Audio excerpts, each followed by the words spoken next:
ಕೇಂದ್ರ ಸರ್ಕಾರದ ಹೊಸ ಕಾರ್ಮಿಕ ಸಂಹಿತೆ ಮತ್ತು ಭಾರತ ಅಮೆರಿಕ ವ್ಯಾಪಾರ ಒಪ್ಪಂದ ಖಂಡಿಸಿ ವಿವಿಧ ಸಂಘಟನೆಗಳು ನಾಳೆ ಭಾರತ್ ಬಂದ್ಗೆ ಕರೆ ಕೊಟ್ಟಿವೆ. ಕೇಂದ್ರ ಕಾರ್ಮಿಕ ಸಂಘಟನೆಗಳಾದ ಸಿಐಟಿಯು, ಎಐಟಿಯುಸಿ, ಐಎನ್ಟಿಯುಸಿ ಸೇರಿದಂತೆ 10ಕ್ಕೂ ಹೆಚ್ಚು ಸಂಘಟನೆಗಳು ಮುಷ್ಕರವನ್ನು ಬೆಂಬಲಿಸಿವೆ. ಬಂದ್ಗೆ ರೈತ ಸಂಘಟನೆಗಳು, ಸಂಯುಕ್ತ ಕಿಸಾನ್ ಮೋರ್ಚಾ, ಬ್ಯಾಂಕ್ಗಳು, ವಿಮೆ, ರಾಜ್ಯ ಮತ್ತು ಕೇಂದ್ರ ಸರ್ಕಾರಿ ನೌಕರರ ಸಂಘಗಳು ಸಂಪೂರ್ಣವಾದಂತಹ ಬೆಂಬಲವನ್ನು ಕೊಟ್ಟಿವೆ. ಹೀಗಾಗಿ ಹಲವು ಸೇವೆಗಳಲ್ಲಿ ನಾಳೆ ವ್ಯತ್ಯಯವಾಗುವ ಸಾಧ್ಯತೆ ಇದೆ.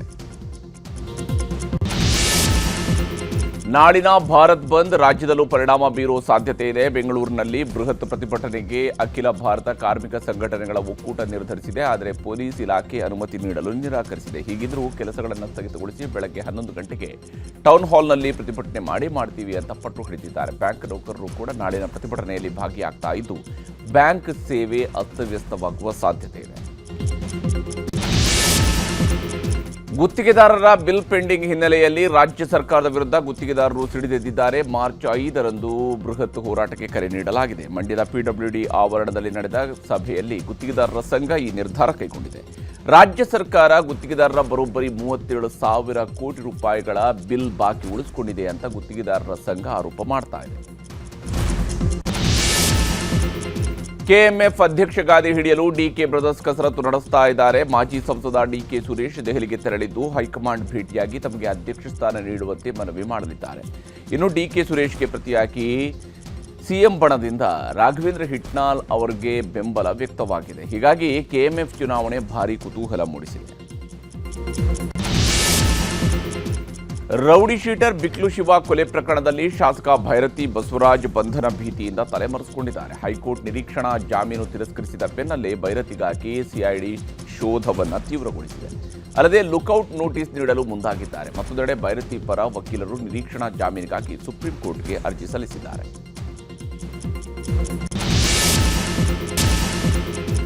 ಡಿಸಿಎಂ ಡಿಕೆ ಶಿವಕುಮಾರ್ ನಿವಾಸಕ್ಕೆ ಹೊಸ ಕಾರಿನ ಪ್ರವೇಶವಾಗಿದೆ. ಲೆಕ್ಸಸ್ LM 350H 7 ಸೀಟರ್ ಕಾರನ್ನು ಡಿಸಿಎಂ ಡಿಕೆ ಶಿವಕುಮಾರ್ ಖರೀದಿಸಿದ್ದಾರೆ. 2.8 ಕೋಟಿ ರೂಪಾಯಿ ಬೆಲೆಯ ವೈಟ್ ಕಲರ್ನ ಕಾರನ್ನು ಕಂಪನಿಯವರು ಸದಾಶಿವನಗರದ ನಿವಾಸಕ್ಕೆ ಹೋಮ್ ಡೆಲಿವರಿ ಮಾಡಿದ್ದಾರೆ. ಕಾರ್ಗೆ KA 03NZ 6666 ನಂಬರನ್ನು ಪಡೆಯಲಾಗಿದೆ.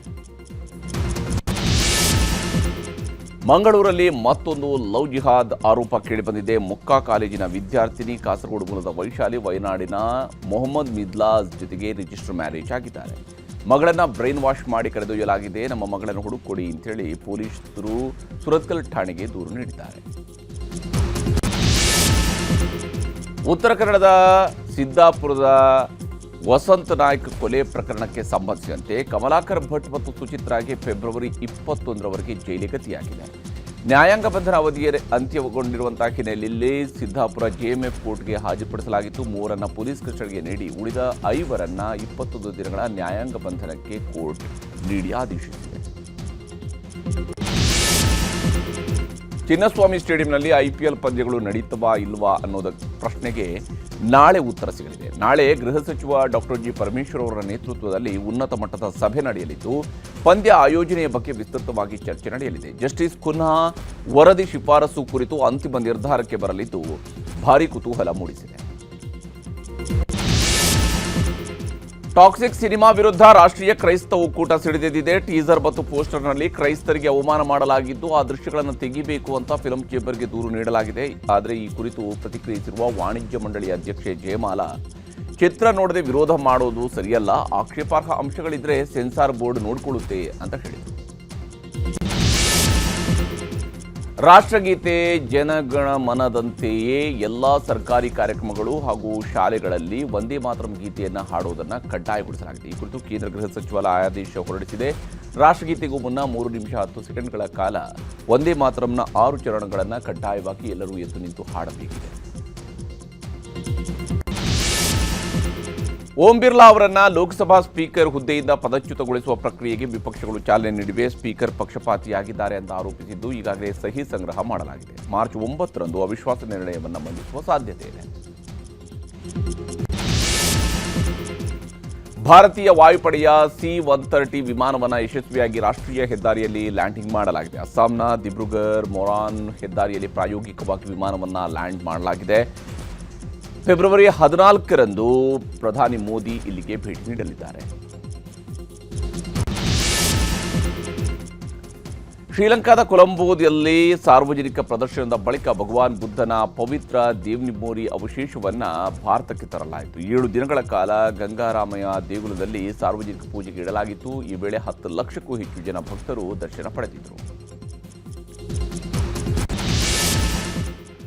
ಭಾರೀ ಹಿಂಸಾಚಾರ, ಆಂತರಿಕ ಸಂಘರ್ಷದ ಮಧ್ಯೆ ನಾಳೆಯ ನೆರೆಯ ಬಾಂಗ್ಲಾದಲ್ಲಿ ಸಾರ್ವತ್ರಿಕ ಚುನಾವಣೆ ನಡೆಯಲಿದೆ. ತಾರಿಕ್ ರೆಹಮಾನ್ ಅವರ ಬಿಎನ್ಪಿ ಮತ್ತು ಜಮಾತ್ ಇ ಇಸ್ಲಾಮಿ ಪಕ್ಷಗಳು ಕಣದಲ್ಲಿವೆ. 300 ಸಂಸದೀಯ ಕ್ಷೇತ್ರಗಳಿಗೆ ಚುನಾವಣೆ ನಡೆಯಲಿದೆ. ಈ ಮಧ್ಯೆ ಬಿಎನ್ಪಿ ಮತ್ತು ಜಮಾತ್ ಇ ಇಸ್ಲಾಮಿ ಕಾರ್ಯಕರ್ತರ ಮಧ್ಯೆ ಸಂಘರ್ಷ ಮುಂದುವರೆದಿದೆ. ಬಾಂಗ್ಲಾ ಸಾರ್ವತ್ರಿಕ ಚುನಾವಣೆಯ ಹಿನ್ನೆಲೆಯಲ್ಲಿ ರೈಲು ನಿಲ್ದಾಣಗಳು ತುಂಬಿ ತುಳುಕ್ತಾ ಇವೆ. ಢಾಕಾ ರೈಲು ನಿಲ್ದಾಣದಲ್ಲಿ ಲಕ್ಷಾಂತರ ಜನ ತಮ್ಮ ಊರುಗಳಿಗೆ ತೆರಳುವುದಕ್ಕೆ ರೈಲುಗಳನ್ನು ಹತ್ತಾ ಇದ್ದಾರೆ. ರೈಲುಗಳ ಒಳಗಡೆ ಮಾತ್ರವಲ್ಲದೆ ರೈಲುಗಳ ಮೇಲ್ಭಾಗದಲ್ಲೂ ಕುಳಿತು ಪ್ರಯಾಣಿಸುತ್ತಾ ಇದ್ದಾರೆ.